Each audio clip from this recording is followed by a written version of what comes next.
There have been many reports of massacres in East Pakistan. Troops from West Pakistan, Punjabis, savagely terrorized the Bengali population of East Pakistan. Perhaps 1 million people died. Heard stories about incredible atrocities from the people. Stories sounded incredible. Then I remembered talking to a government official the other day.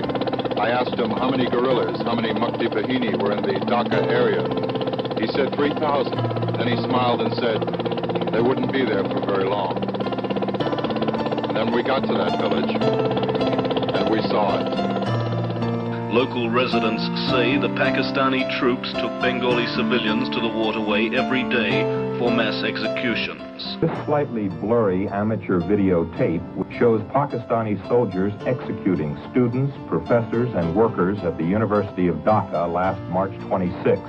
The first sequence shows Pakistani soldiers forcing students to carry and pile up the bodies of victims already killed. Government and military officials estimate that 100,000 people died in the Khulna district alone. Saira.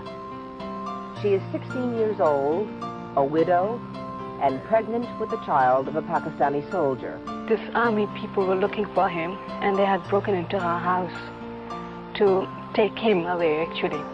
And when they were dragging him out of the house, she started screaming and protesting and crying, trying to hold back her husband. And one of them turned back and raped her in front of her husband, who was forced to sit and watch with guns pointed at him. Like many women who were raped by Pakistani soldiers, Saira is in disgrace among her people. One man dressed in black dropped to his knees and begged for mercy. The Pakistani soldiers opened fire. People say the soldiers went wild, that they chose people at random, women, men, babies, shot and ran them through with bayonets, and began burning everything in sight. Massacres took place in many parts of Khulna.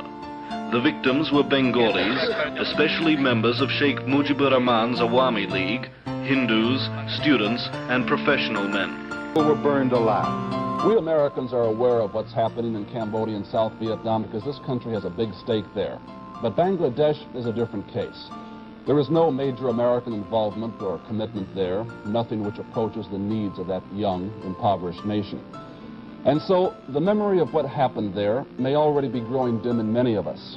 But what did happen there will never be forgotten by the people of Bangladesh.